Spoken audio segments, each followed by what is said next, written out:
Hey guys, thanks for tuning in. I'm Tyler Mount, and you're tuned in to the Tyler Mount Vlog. Y'all, you ask all the time, so I'm finally going to take the time and sit down and tell you the life story of Tyler Mount. Take out your paper, your pen, your pencil, your highlighter, and take some notes, because they're gonna teach about this in history class one day.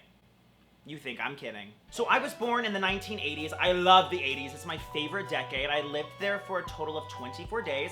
I was born on December 6th, 1989 in small Conroe, Texas. I was a cute little adorable baby, and as you can tell, nothing has changed.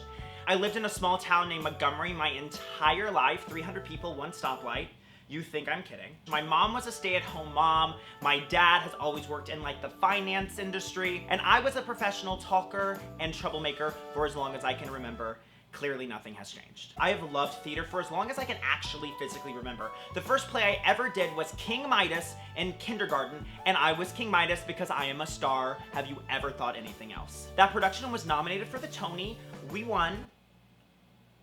Didn't win, but it should have been nominated, and I should have won. My professional stage debut was starring as Rooster number 2 in Beauty Lou and the Country Beast, and God knows Rooster number 2 was the most important character in all of Beauty Lou and the Country Beast. So growing up, I was like totally cool, totally hip, was super popular, loved my entire life, until like, you know, 6th grade, whenever guys start playing sports and girls start becoming girls, and I went from really cool to really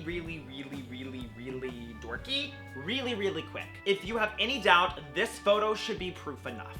What was I doing? What was I thinking? And what parent would let their son walk out of the house looking like that? Anyway, so like I was pretty uncool, pretty not popular, middle school, junior high. As a freshman or a sophomore, I kind of was like, I'm a loser. But then I found theater in high school, and it literally changed my life. I'm not kidding. I literally went from like being like indifferent about going to school to like waking up every morning and being like, I'm so excited to go to school because I got to go to theater. So I did a lot of plays in high school. I was in One Flew Over the Cuckoo's Nest. I did a thrilling production of Murders in the Air, H-E-I-R. God knows that was thrilling. I knew I wanted to pursue theater in college, so I went to a small liberal arts college in Austin named St. Edward's University. Our mascot was the goat, and I got a degree there in theater performance. I applied and got accepted to a conservatory in the city called Cap 21. I completed that program in 6 months. I auditioned for like a good 6 months, and I got called back to a lot of Broadway shows, and I had a lot of success in callbacks. Looking back, I am so glad that I didn't get cast on Broadway. And you're gonna think I'm actually lying to you, but like that's the honest truth. I would have never started doing the vlog. I would have never found the success with the vlog that I have found. This is how it happened. Let me tell you real quick. And I applied for a job working for a really prestigious producer in the city named Daryl Roth. She literally changed my life overnight. I didn't get the job I applied for, but she got me a job in one of her companies off Broadway, working with Megan Mullally and Nick Offerman and Annapurna. From there, the rest is history.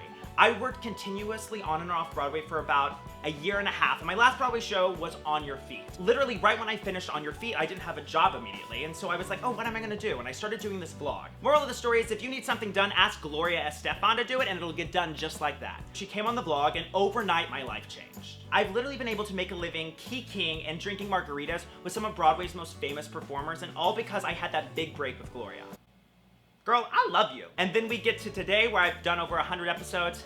I'm exhausted thinking about 100 episodes, but I love doing what I'm doing mostly because I get to hang out with you twice a week. And I love you all because you're all rock stars! If I left something out, if you have a pressing question about my life, be sure to tweet me or email me. I'll be happy to answer it. I'm literally an open book. I have nothing to hide. As always, you can follow the rest of my Broadway journey on Instagram, Snapchat, Facebook, and Twitter at Tyler G. Mount, but most importantly, be sure to press that red subscribe button right on down there. Until next time, I'm Tyler reminding you to give love. Wow.